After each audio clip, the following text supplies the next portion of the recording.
All right, so, but yeah, so on Fortuna Found, one of the big questions I get a lot is how to anchor big show kites. I did a very, very short little video from Lincoln City that had Steve, the thralls, and the new person that's with you, the young guy that got married. Oh. Jaden. Okay, so they were explaining to Jaden how to set up big show kites. And folks had a lot more questions. That video was like 35 seconds. It wasn't actually how to do it. It was like, here they are showing a new guy how to do something. And so a lot of people have had questions about how to anchor big show kites. So I asked Steve if he would kind of give a talk about it, because Steve has done this professionally, well known. There's a lot of safety systems that they use, and it's stuff that we should probably consider when anchoring kites, even for those of us that don't ever anchor kites, we should consider. So I will hand it over to you to introduce yourself as much as you want. Okay. I'm Steve Tipton. I fly kites. So flying big kites, you know, the first thing you need a big kite. You know, obviously a big kite. We use what's called a sand anchor, and they're basically something like this, but this would not be sufficient for a big kite. A big kite will pull this right out of the ground. So we use, the premise is you dig a square hole, yeah, and you try to dig that hole fairly deep, and you try to make the edges of that square hole perpendicular, straight up and down. It's not so much the weight of the sand that is holding the kite, but it's that front edge of your hole. So we use a pretty good size anchor. I don't want to get sand in your face. And so we'll bury that in the ground, straps down. And so you can imagine it's a pretty good size. And so you've got that front lip. If the wind's coming this direction, you got that front lip. And this thing is buried and filled up in the sand, and then we bring the four corners up. You want to do the banner? You know, the four corners come up, and that bag cannot roll because the kites aren't flying, you know, vertically. They're flying off at an angle, so it's actually trying to pull and move the whole beach. And it's incredibly effective. We've never had one get away if you use a large enough anchor. On the East Coast, the guys do it a little differently. They lay these flat on the ground and then just pile a lot of sand on them and then pull them up. But you'll see that at times you'll see that bag starting to slide down the beach and guys are jumping on it. And we've just found here on the West Coast that digging that hole that has that really, really straight edge all the way around makes a huge difference in terms of its stability and flying. How deep did you say you go? Probably a foot to 16 inches. And if I might, the beauty of this system is no matter which, if there's a wind direction change, it's going to stay anchored. Yeah, correct. Yeah. Sometimes you'll notice, because most of your pull is on the back edge of the anchor, you know, because just the way the fabric works, you'll see it start to roll. You know, trying to roll that anchor. And that's why that front edge is so important. Or otherwise it could just roll right on over and start dumping sand. And so that's probably the most important thing about anchoring is getting those square, really defined walls built. And then the second thing we do is we use an anchor, or we call them a ladder, and this strap is fed through each one of these loops here on the anchor, and then are brought up to a point, and then we carabiner into that. So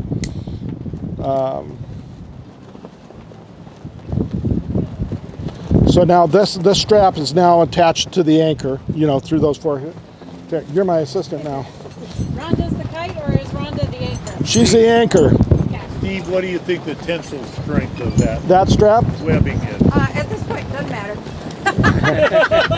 That's actually Something's gonna fail before that, right? yeah. It's a climbing strap. So yeah, I mean it's like 30, Healthy. 40 kilonewtons.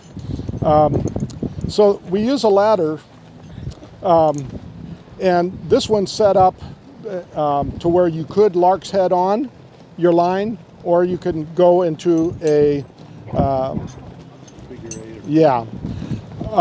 Some guys really like the figure eights. You know, your line's wrapped around it, and well, here, let me actually.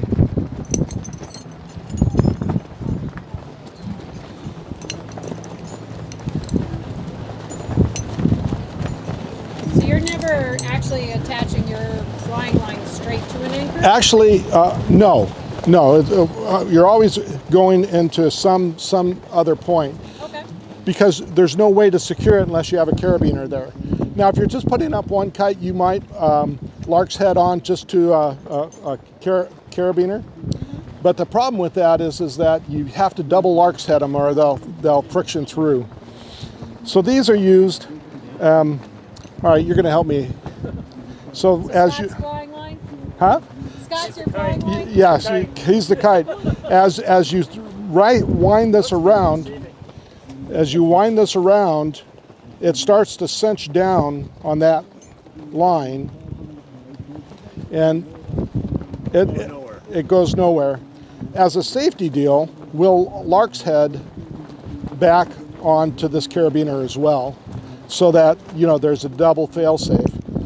These things pull tremendously. I mean, I have a 6-stack up right now, and you could not pull it in.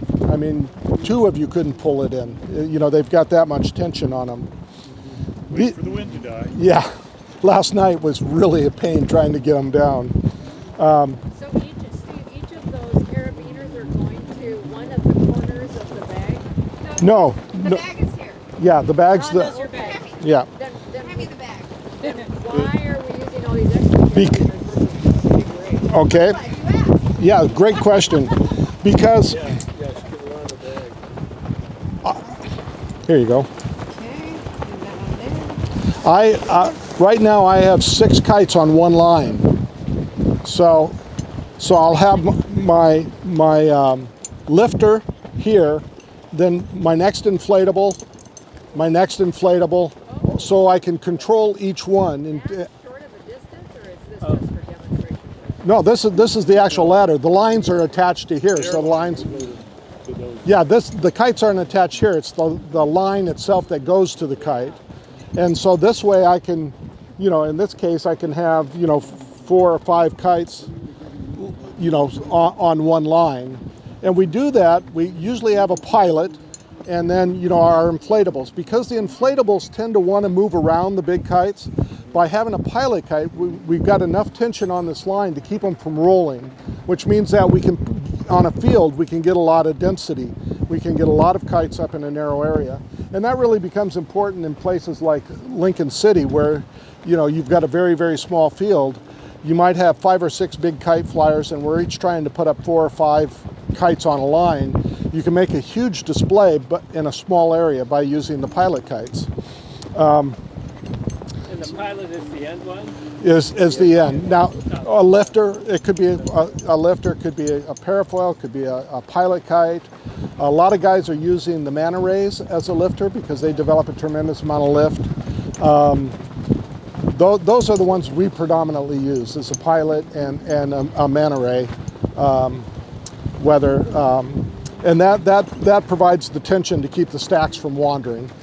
You said one line, but then you said each kite is connected to each one of those carabiners. Well, no, each kite that's going up has their own line. Okay. So the way I'm rigged out there right now, you'll see the ray, you'll see a purple whale shark, a gray whale shark, down.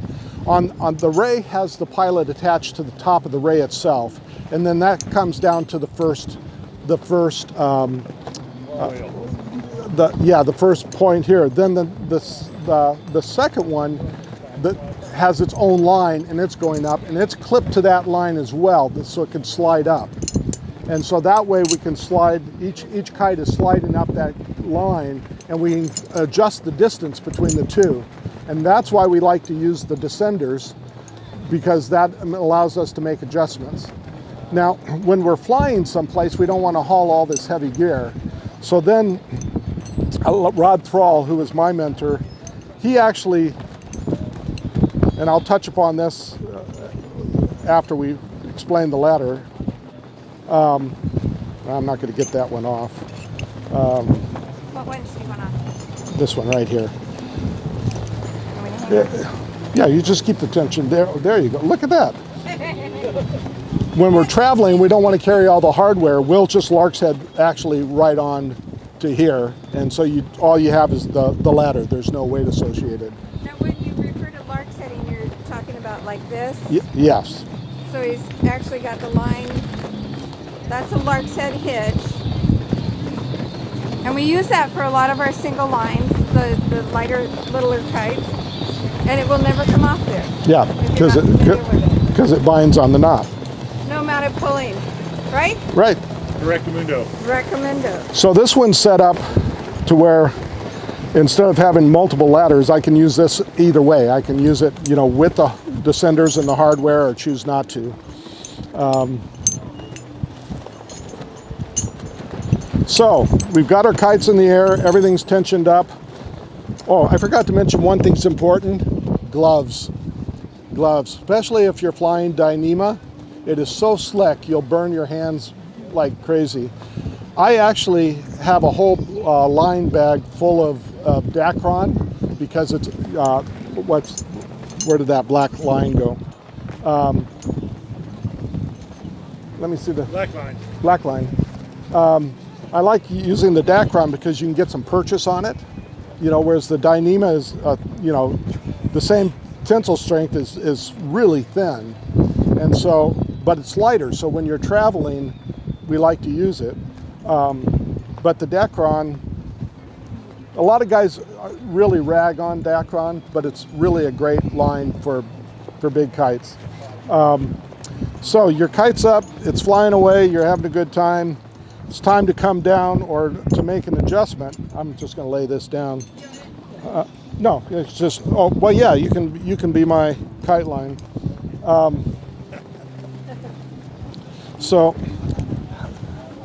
how do you pull them in when it's really, really blowing hard and you can't get the purchase? Really pull it, bull.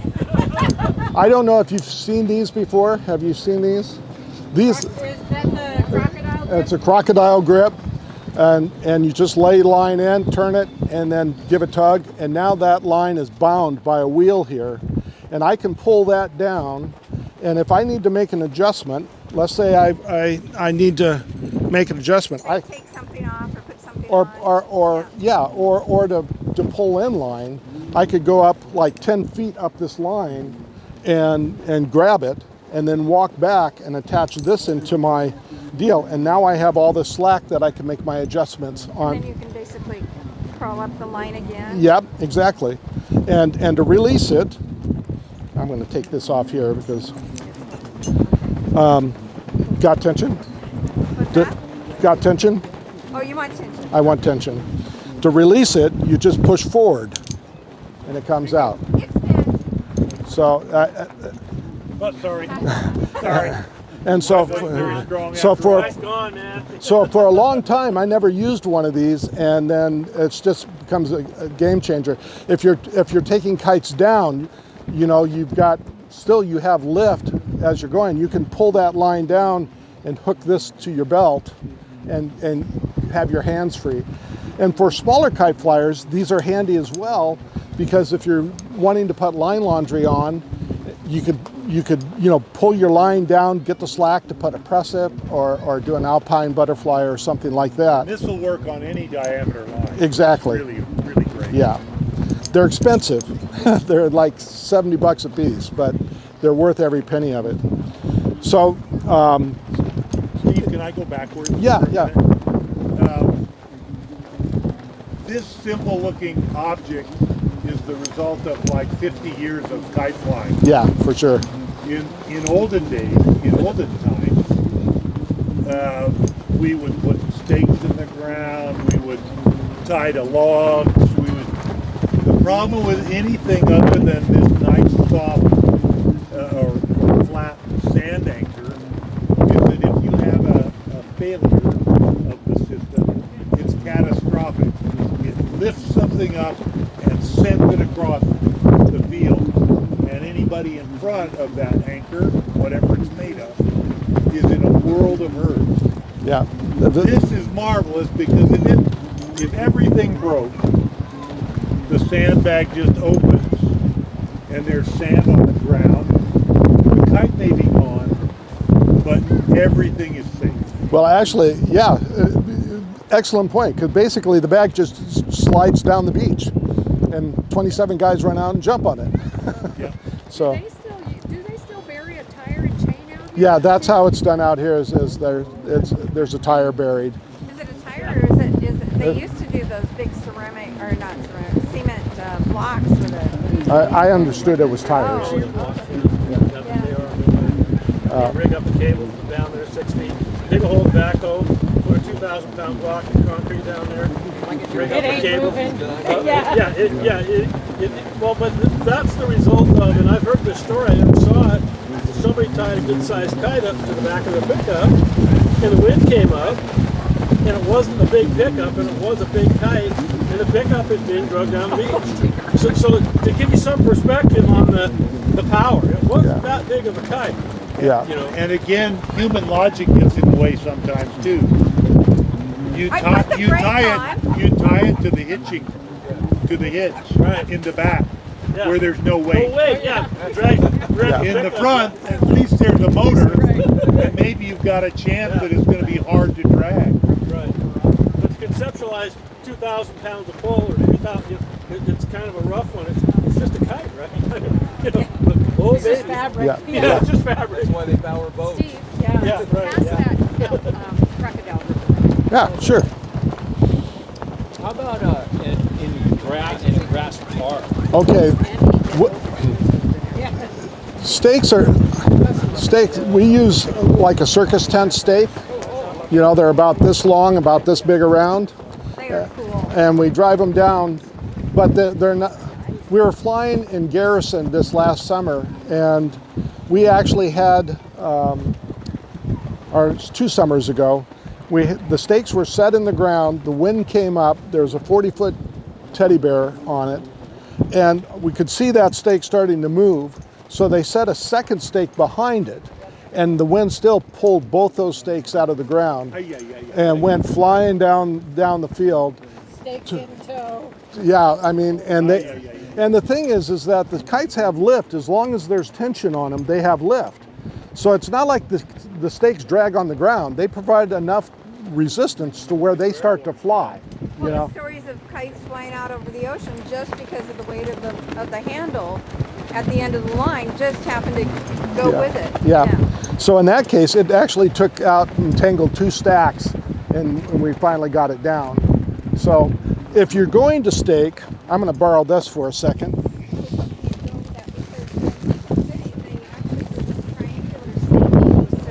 Yeah, you can drop that. Usually you set your first stake like this stake here. Then I'm going to borrow that. You would tie off on the bottom of the stake down here. I should have lark's head that, but I didn't. So imagine that's lark's head there. Then you would go to the. I'm doing this wrong. You would.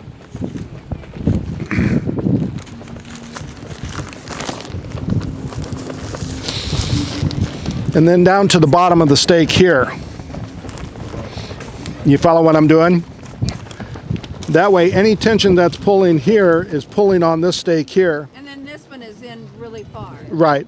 The other thing that they'll do is they'll do a triangular thing. They'll be yeah. They'll be Around there at the bottom and around that one at the bottom and Yeah, then up to that one. at the exactly. top. Does that make sense? Yep. Yeah. So it's pulling here and here. There's another way they do it as well. They'll have a center stake, and they'll put in these stakes, 2 stakes at a cross this way, and then we'll attach to this point here. Of the three, the ones I trust the most is this method here. Yeah, going from bottom to top to bottom. When we do ropes rescue for search and rescue, we tend to do stuff in series like that. Yeah. But we may do a slightly staggered, right? So Right. that if it's getting pulled directly this Oh, way. gotcha. Our difference is we always know the direction it's going to be pulled, Right, and wind is going to shift, so you might not always know right. it's always that way. So I mean, the main deal is to watch, stay aware. So the last thing I'll touch upon, if there's, and if you have any comments or anything, just jump in, is how do you get them down?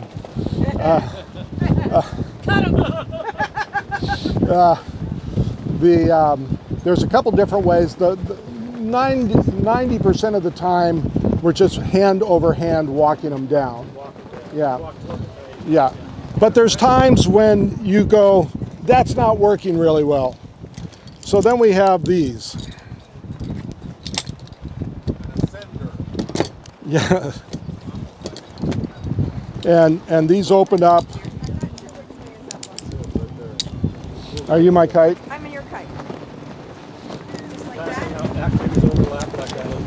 that. So we just lay the line over. This is obviously going up to the kite. Yeah. You're the anchor.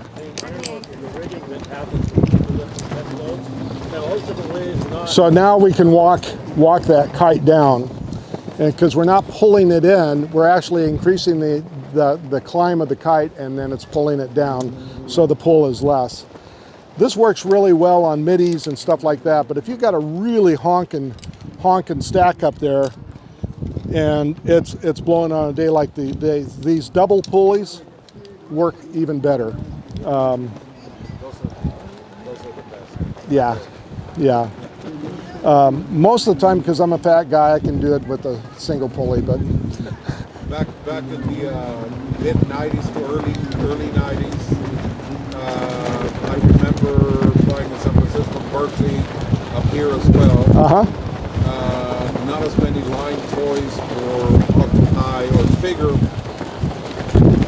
inflatable kites, but foils. Right. Giant foils. Right. Whether it's from Greens or custom Hagerman, whatever. How did we bring those down? Well, This way. some that was one way, but some of the other guys had a series of small carabiners on your main line, Right. a safety line running through it that's hooked to the back of the kite. Right. And you just pull the back end of the kite falls right out of the sky. Yeah. The big American, the 10,000 square foot American kite is set up this.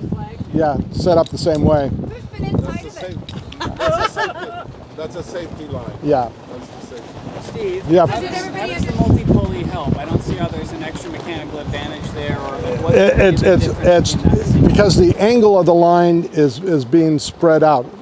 so the amount of force on the single pulley. Exactly. Is the force in one place, Right. and that's where you're going to do Yeah.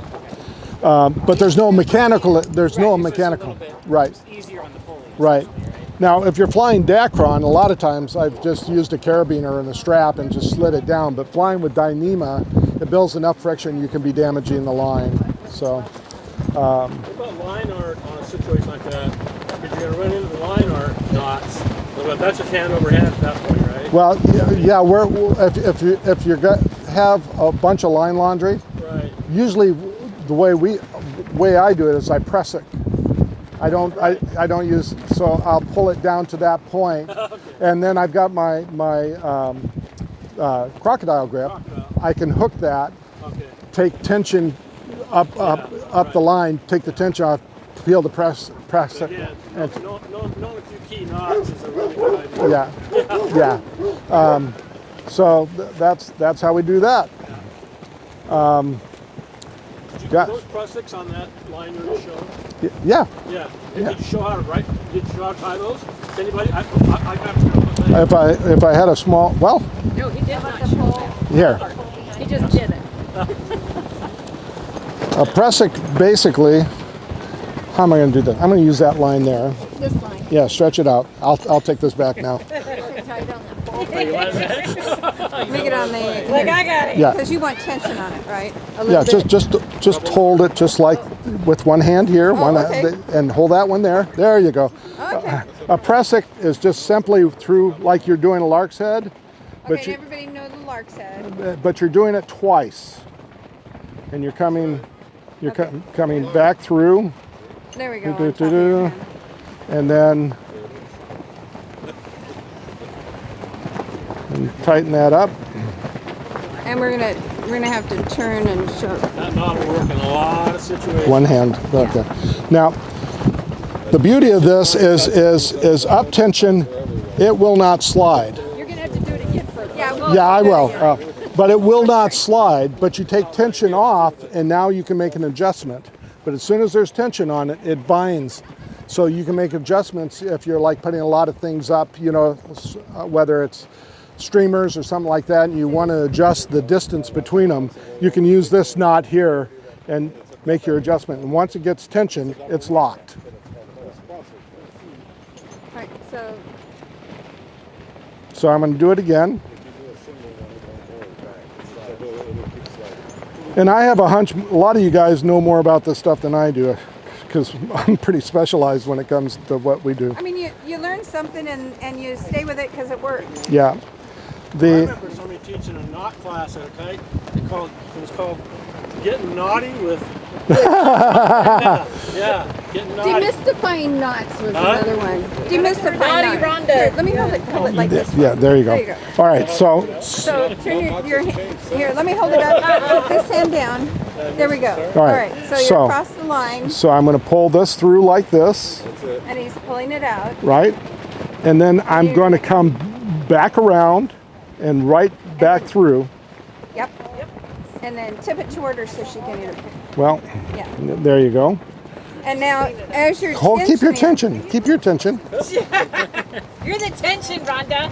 I am the tension. Pay attention. You want to make sure that your outside loops go around that, and so that knot tightens down like so. And that's what it looks on that side. And let's turn it, and there you go. And that's what it looks. So one side's going to have the loop across that, and you're going to have four Lined up in a nice. lined up. But what if I don't have both ends of my line available to drag through my holes? Oh, yeah. Can you show how to tie it without the loop? Do you know how to tie a prusik without? Oh, pressing in hand. Yeah, I can do Yeah. it. Yeah. Yeah, of course. Rhonda will just. I watched one guy on the TV do it, and he was just like whipping it. And I thought, okay. All right, you come and show us that. Of course, watch. Like I can usually do this, get and on watch. this I'm side. gonna mess up. Don't mess up now. Yeah. We'll keep the line for you. Yeah, I've got the line for you. Okay. So, well, I want to do this so people can see, right? So move that way. Even the bowl, I have trouble. So what helps is you essentially hold one line here, and you go around twice, and you're just gonna mimic. You're gonna mimic exactly what you just did. Reverse engineer. Oh, that's not There you go, girl. That's good. Yeah. right. I did it that way sometimes. But you do have to watch. You know, sometimes like we get messy and we get like messed up loops like this. So you really want to dress it. You want to make sure that this like locking U piece Symmetrical. is all nice and symmetrical, because that's what creates the friction. And then as soon as this line is straight, it'll move. And no matter how much tension you put on a prusik, this is definitely from the climbing side and ropes rescue. No matter how much pressure you put on this is a bend or a knot that will not actually bind so tight that you can't undo it. All you have to do is you just push down on that little U and everything comes through. And it's unidirectional. There you go. You Yeah. can pull from that direction. Yep. Yeah, because on a kite sometimes you pull it the opposite direction to loosen it. Right. Yeah. Move it. And then One thing about a prusik is that your smaller line is, you want to usually use a smaller line than your main line, Yeah. and so For the most advantage and the best. for the best binding, especially on Dyneema, you know, this stuff's It's just really slippery. slippery. Yeah. So that's about all I got. If there's any other. Now, So I do have a question though, because talking about the alpine butterfly and all this equipment here, right? So one thing I'm noticing is you're never fully tying your kite to your anchor line. No. Well, It is wrapped on a piece of hardware, Right. or in a way that you can adjust or release it from the anchor. well, not always. Like I say, when I'm traveling, I will just I'll You might just prusik that on there, lark's head. or lark's head. Yeah. Yeah, lark's head like this, Okay. because I'm not flying with a bunch of hardware. Right. So a lot of times it's that. But for, say, like a professional show, Well, if I like. you could have all your equipment, Yeah. if everything was perfect, you would prefer to have. I do, because it's yeah, and the way I tend to launch is, because I'm old and I don't like walking up and down the field, I usually launch from my anchor. Okay. And so by using a descender like this, I'm able to play line out, and I'm not fighting the pull. All right. Now, guys like Rod, And let me throw out Hold another on. thing, is he can quickly adjust on a crowded field. He can bring a kite down if he sees, wait a minute, there's a kite over there that's encroaching, and maybe that's not so good. Or maybe you need to let out a bunch of lines so you're up above them. Right. So this is a very controlled, right? okay. So, I'm gonna try. so I tend to launch, like if I was launching my whale shark, I've got the pilot line attached here, usually here, because it's looped. I'll play out my my whale shark, right, and I'll attach it here, and then I will, or I'll attach the line through here. And then I'll take the pilot line and attach it to the top of the whale shark, on the lifting point on the whale shark. But now I've got the ability to play it out. It's all right here, and I can just start feeding the line and playing it out. And because of the way the line is wrapped through here, I am not having to fight anything. There's enough friction. I'll be the kite. You'll be the kite. I'll be the kite. Yeah, there's enough friction, to where all I have to do is pull this and it's stopped, But if I want to play it out, I just play it out. And then when I want to stop, I just wrap it around. Yeah, but with all that force on it, it won't play out too fast. No. I mean, I'll demonstrate. Once you cross, go ahead. No, pull the black line back down. So she can really yank on it. Go ahead, pull some.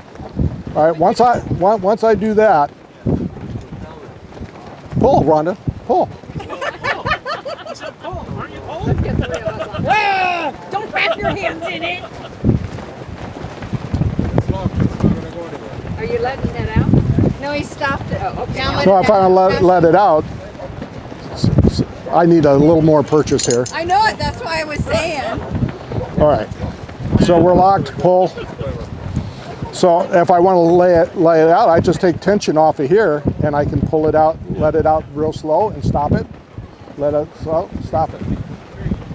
And you can pull it back in. Now pulling it back in, it's hard to demonstrate that without this really being cinched down. Right. Usually if I'm pulling back in,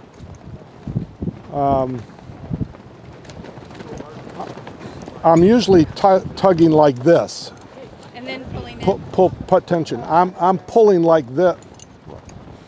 You can't pull it this way. You've got to actually, I don't know why I can't do this, because I don't have enough tension there's here. not Don't have enough enough tension. tension. But We but need to I'm stand up the pulling other this way. line and then pulling like this. that. And so Okay. it's- And if it's too much for me to grasp and pull, that's where the crocodile comes in, because I can reach up here, 6 feet or so, grab it, and now I can pull this because I can get some purchase on it. Ideally, somebody else is pulling on it. Yeah, and then now I can start making my deal. And then you just come up this way Yeah, and it just drops off, and then. and then just do it again.